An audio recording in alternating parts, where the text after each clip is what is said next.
Et tout de suite, l'invité de Paris Direct.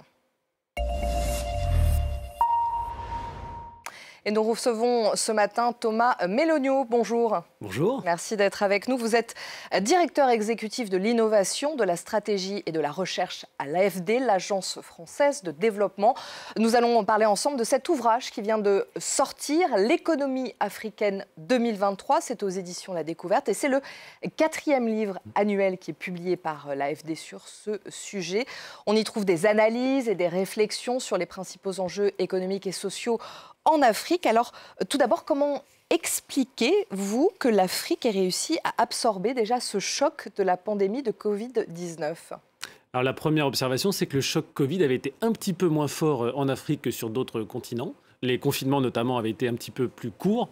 Le rebond technique, j'allais dire, avait été lui aussi un petit peu moins élevé en Afrique, mais c'était normal d'une certaine manière. Et l'Afrique revient sur une dynamique de croissance qui est intéressante, un peu moindre que l'Asie, mais retrouve une situation avec un niveau maintenant de revenus par habitant qui va à nouveau cette année dépasser ce qu'il était avant le Covid. Donc on sort de cette période qui a été évidemment difficile.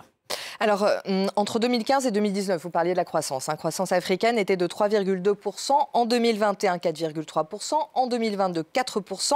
C'est une reprise significative, c'est ce que vous expliquez dans ce livre. Il y est dit aussi que la croissance va continuer à se consolider. Quelles sont les clés, justement, pour que l'Afrique construise cette croissance durable ? Alors il y a une clé, on le dit souvent, mais c'est une vérité, c'est la diversification. Ce qu'on constate à l'occasion de cette reprise, c'est que les économies qui sont monosectorielles, les économies touristiques par exemple, ou les pays qui sont spécialisés dans l'extraction, ont quand même un problème de modèle économique et globalement ont moins de dynamique que les économies diversifiées. Donc dans le top 10 des économies du continent, on retrouve quasiment systématiquement des économies plus diversifiées, comme le Sénégal, comme le Rwanda, comme la Côte d'Ivoire, même des pays sahéliens d'ailleurs. Le Bénin, le Togo, le Niger par exemple, s'en sortent mieux grâce à leur diversification. C'est-à-dire que lorsqu'il se produit un choc, ils sont moins affectés, mais aussi il y a des effets vertueux où la croissance d'un secteur va nourrir celle d'autres secteurs dans l'économie. Donc je dirais que ça c'est un facteur très important, c'est la diversification. Le peut-être deuxième message, c'est que souvent on présente l'Afrique, notamment en France, comme le continent des matières premières, de l'extraction. C'est une idée qui globalement est fausse et il n'y a pas vraiment de modèle de développement durable et qui profite à la population par uniquement l'extraction de matières premières. Alors, on va parler de la guerre en Ukraine. La guerre en Ukraine qui a eu de lourdes conséquences sur l'Afrique. Les prix des céréales ont flambé. Alors, il faut le rappeler quand même que l'Afrique importe 40% de céréales et d'huile. La part de marché cumulée de la Russie et de l'Ukraine est supérieure à 30%, malgré tous les grandes famines dont notamment l'ONU avait peur, ont été évitées. Mais l'insécurité alimentaire reste le gros problème de l'Afrique. Alors, est-ce qu'avec cette guerre, les Africains se sont-ils encore plus rendus compte, vous parliez de se diversifier, ils se sont encore plus rendus compte qu'il fallait se diversifier et peut-être aller vers aussi une autonomie alimentaire ? C'est clair que ça doit être l'objectif. Alors peut-être on aime bien, encore une fois, battre les idées reçues. L'Afrique produit quand même entre 85 et 90% de son alimentation. Donc ça, c'est quand même un facteur très important. Mais ça, c'est un fait général. Après, il y a des pays qui vont être plus exposés aux conséquences de chocs sur les produits alimentaires, comme vous le disiez, en particulier les céréales. Donc on peut penser à l'Afrique du Nord. L'Afrique du Nord importe beaucoup de céréales et notamment de blé et a en conséquence pas mal souffert de la hausse très importante des cours en 2022. Voilà. Il y a eu vraiment un pic très élevé en 2022 après l'invasion de l'Ukraine. Aujourd'hui, les prix ont un petit peu reflué, mais restent quand même supérieurs, notamment s'agissant des céréales, à ce qu'ils étaient avant la crise. Donc, on le sait, il y a de l'inflation en Afrique, mais particulièrement de l'inflation pour les produits alimentaires. Et les pays qui arrivent à produire leur alimentation, évidemment, s'en sortent mieux. Les campagnes aussi, lorsque les récoltes sont bonnes, s'en sortent mieux que les villes quand les prix sont élevés. Qu'est-ce que vous préconisez pour que l'Afrique puisse aller vers cette autonomie alimentaire ? Alors il y a plusieurs sujets. Il va y avoir d'abord un sujet d'accès à l'alimentation. En fait, comme je le disais, l'Afrique produit en grande partie son alimentation. Pour autant, il y a des personnes qui ont faim, presque 300 millions de personnes, c'est beaucoup. C'est lié à la pauvreté et c'est lié parfois à des dysfonctionnements de marché. C'est-à-dire qu'il peut y avoir dans un même pays ou dans une même région une production, mais quand même des personnes qui ont faim. On travaille beaucoup à l'AFD d'ailleurs sur les circuits commerciaux, de la ferme à la fourchette, pour éviter les pertes. Faire des circuits plus courts et plus performants où il y a moins de pertes de production agricole. À l'échelle mondiale, c'est souvent de 30 à 40% de la production alimentaire qui est perdu entre la production et le consommateur. Donc là, il y a vraiment des marges importantes. Une deuxième marge, c'est quand même de soutenir les populations les plus pauvres. Ça peut être par des systèmes de transfert de cash ou de protection sociale, parce que la faim est quand même très liée à la pauvreté. Ça, c'est évident. Le dernier aspect, c'est qu'il faut quand même aussi soutenir dans le moyen terme la production. L'accès aux engrais, l'accès à l'irrigation, ça fait partie des axes qu'on peut soutenir aussi à l'AFD, parce qu'avec la croissance démographique, il va falloir aussi plus produire pour maintenir une bonne capacité sur le continent. Alors vous parliez des engrais, justement, c'est une des inquiétudes puisque les prix des engrais ont augmenté. Ça a forcément un impact sur l'agriculture et sur les façons de faire et de produire en Afrique.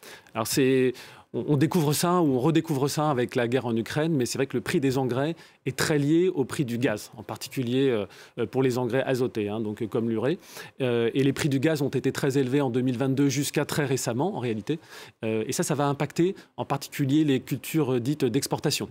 On peut penser au coton, par exemple, pour l'Afrique de l'Ouest. On peut penser à la banane, au café, au cacao, qui utilisent le plus d'engrais, alors que l'agriculture vivrière en Afrique utilise un peu moins d'engrais.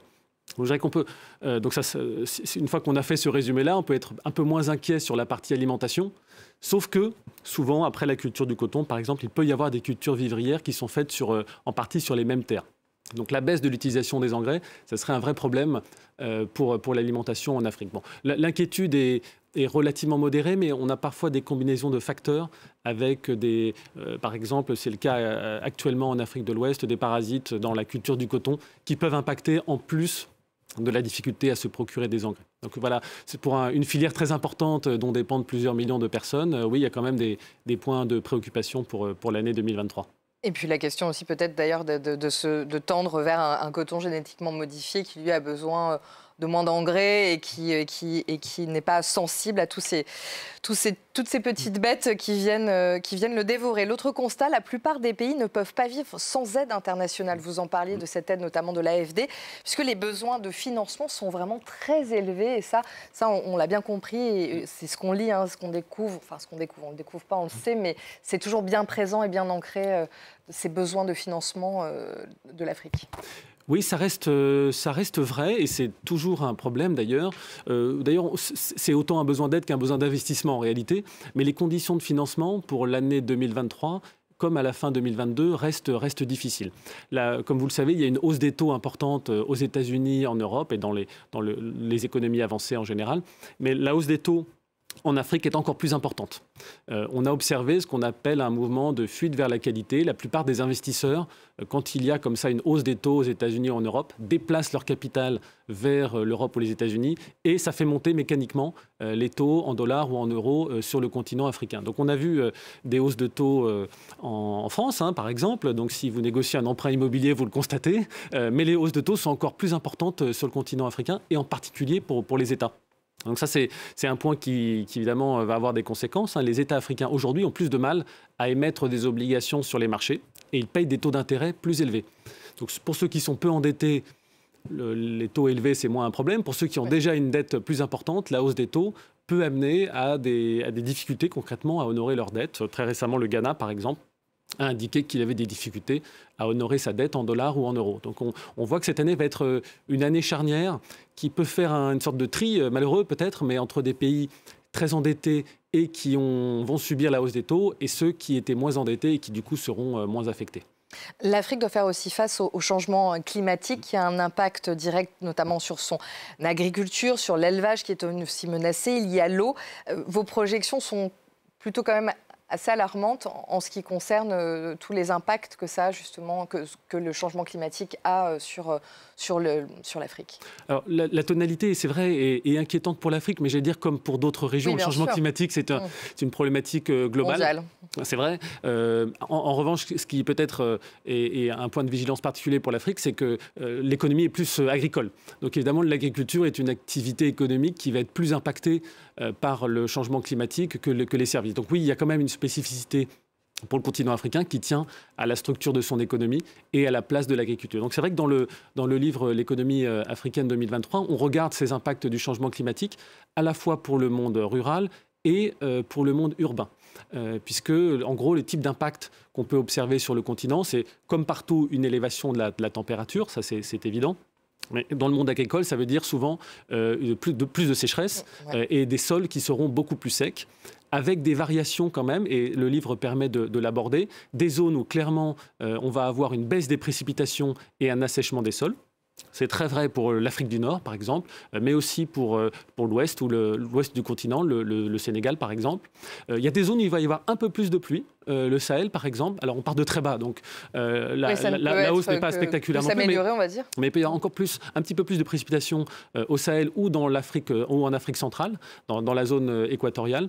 Et en revanche, pour l'Est et pour l'Afrique australe, on s'attend plutôt à une baisse des précipitations et donc à des complexités agricoles. Donc j'ai un premier impact assez clair du changement climatique, c'est une température plus élevée et des précipitations parfois plus variables.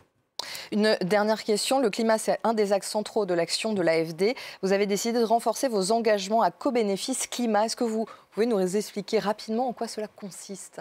Oui, chaque année, l'AFD investit de l'ordre de 12 milliards d'euros. Et cette année, ça va être entre 55 et 60% de cet ensemble qui a un bénéfice pour le climat. Donc ça peut être soit pour réduire les émissions de carbone, soit pour aider ou accompagner l'adaptation au changement climatique, par exemple, pour que les villes ou les campagnes résistent mieux au changement climatique. Ça peut être pour défendre la production agricole, ça peut être pour défendre l'accès à l'eau, ou ça peut être aussi dans les villes, d'ailleurs, pour se préparer aux conséquences du changement climatique. Par exemple, l'élévation du niveau marin, on voit que c'est une problématique avec de l'érosion des côtes. Donc on peut être à la fois du côté de l'atténuation du changement climatique ou dans l'adaptation, et ça représente en effet un peu plus de la moitié des actions de l'AFD aujourd'hui. Merci beaucoup Thomas Melogno. Je rappelle que ce livre est donc paru hier, donc si vous voulez comprendre et en savoir plus sur l'économie africaine, je vous conseille de lire ce livre. Merci encore d'avoir été avec nous. On se retrouve dans un instant pour un nouveau journal avec Florent Oudot.